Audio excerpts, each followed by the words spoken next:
بسم اللہ الرحمن الرحیم۔ شروع اللہ کے نام سے جو بہت بڑا مہربان ہے۔ تو چلیے دوستو، آج میں آپ کو حضرت صالح علیہ السلام کا واقعہ بتانے جا رہی ہوں، جو کہ بہت پیارا واقعہ ہے۔ پورا ضرور دیکھنا۔ پورا دیکھنے سے پہلے آپ میرے اس چینل AHH اسٹوریز کو لائک کریں، سبسکرائب کریں، شیئر اور کمنٹ کرنا نہ بھولیں۔ تو چلے بڑھتے ہیں آگے۔ قوم عاد کی ہلاکت کے بعد حضرت ہود علیہ السلام کے ساتھ جو لوگ محفوظ رہے، انہی کی نسلوں کو قوم سمود کہتے ہیں۔ اللہ تعالیٰ نے حضرت صالح علیہ السلام قوم سمود میں سموس فرمایا۔ اللہ تعالیٰ کا ارشاد ہے، وَإِلَىٰ ثَمُودَ أَخَاهُمْ صَالِحًا، ہم نے سمود قوم کی طرف ان کے بھائی صالح کو بھیجا۔ قوم عاد کی طرح سمود قوم بھی پہاڑوں کو کاٹ کر خوبصورت عمارتیں بنانے میں ماہر تھی۔ یہ ہنر انہیں وراثت میں قوم عاد سے ملی تھی۔ اپنے اس ہنر کے گھمنڈ اور شیطان کے وسوسے میں آ کر قوم سمود شرکاش اور بت پرستی میں مبتلا ہو گئی۔ فسق و فجور کا دور عام ہو گیا۔ تب اللہ تعالیٰ نے حضرت صالح علیہ السلام کو اس قوم کی طرف بھیجا، اور تم یہ حالات یاد کرو کہ اللہ تعالیٰ نے تم کو عاد کے بعد جانشین بنایا اور تم کو زمین پر رہنے کا ٹھکانہ دیا کہ نرم زمین پر محل بناتے ہو اور پہاڑوں کو تراش تراش کر ان میں گھر بناتے ہو۔ سو اللہ تعالیٰ کی نعمتوں کو یاد کرو اور زمین میں فساد مت پھیلاؤ۔ نبوت ملنے سے پہلے بھی آپ صالح علیہ السلام بہت علم والے تھے اور ایک اونچے گھرانے میں سے تھے۔ اپنے معاملات میں لوگ ان سے مشورے لیا کرتے تھے۔ جب آپ صالح علیہ السلام قوم کو ایک اللہ پر ایمان لانے اور اس کے سوا کسی اور کی عبادت نہ کرنے کی دعوت دی تو ان کا ساتھ چھوڑ دیا اور ان کی بات ماننے سے صاف انکار کر دیا۔ ان کے انکار کے باوجود بھی آپ مسلسل دعوت دیتے رہے اور ایک اللہ کی طرف بلاتے رہے۔ صرف چند غریب اور کمزور لوگ ہی آپ پر ایمان لائے، باقی سب منکر ہوئے۔ حضرت صالح علیہ السلام سے قوم سمود کے سرداروں نے کہا، اگر تو سچا ہے تو کوئی معجزہ لے آ، لیکن وہ معجزہ ہماری مرضی کے مطابق ہو۔ اس صورت میں ہم ضرور ایمان لے آئیں گے۔ آپ ایسا کریں کہ پتھریلی چٹان میں سے ایک 10 ماہ کی حاملہ اونٹنی نکال لائیں، اس کا رنگ سرخ ہو۔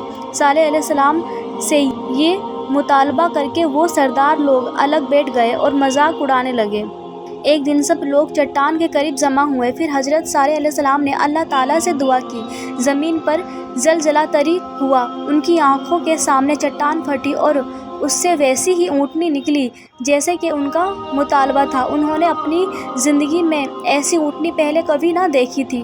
اس میں تمام صفات موجود تھیں جن کا ذکر ان لوگوں نے کیا تھا۔ پھر صالح علیہ السلام نے فرمایا، لوگوں سن لو، ایک دن یہ اونٹنی پانی پیے گی اور ایک دن تم پیو گے۔ تم میں سے کوئی اسے تکلیف نہ پہنچائے، ورنہ اللہ کا بدترین عذاب تم پر نازل ہوگا۔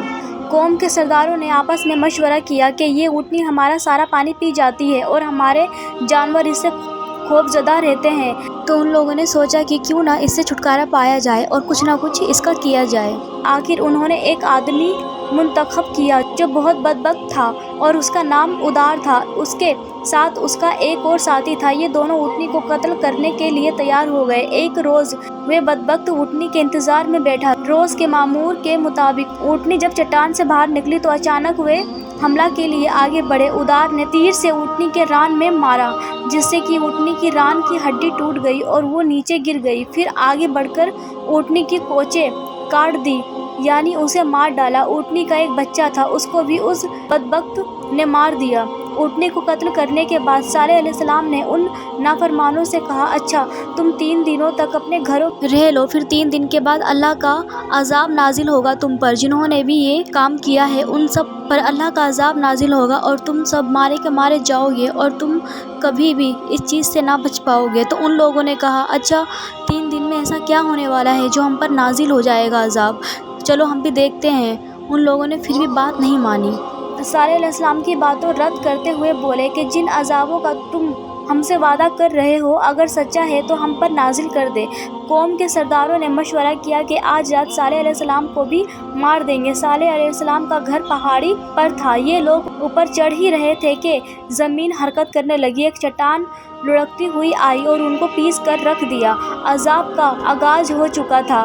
حضرت صالح علیہ السلام اپنے ساتھی کو لے کر اس بستی سے باہر نکل گئے۔ صبح ہوئی تو لوگوں نے دیکھا کہ ان کے چہرے زرد پڑ چکے ہیں۔ سب رونے لگے کیونکہ عذاب کے آثار نظر آنے لگے تھے۔ دوسرے دن ان کے چہرے آگ کی طرح سرخ ہو گئے۔ تیسرے دن اس کے چہرے کالے سیاہ ہو گئے۔ پھر زمین حرکت کرنے لگی اور وہ لوگ اپنے گھروں میں اوندھے پڑے رہ گئے اور آسمان سے غضبناک چیخیں آنے لگیں جس سے ان کے بھیجے پھٹ گئے۔ ایک ہی لمحے میں سب کے سب ڈھیر ہو گئے۔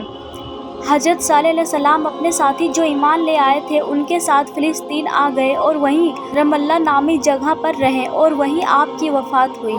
تو میرے پیارے دوستو، اگر آپ کو میری یہ ویڈیو اچھی لگی ہو تو پلیز جلدی کریں، مجھے اپنا پیار اور سپورٹ ایسے دیتے رہیں اور میرے چینل AHS اسٹوریز کو لائک کریں، سبسکرائب کریں، شیئر اور کمنٹ کرنا نہ بھولیں پلیز۔ اللہ حافظ۔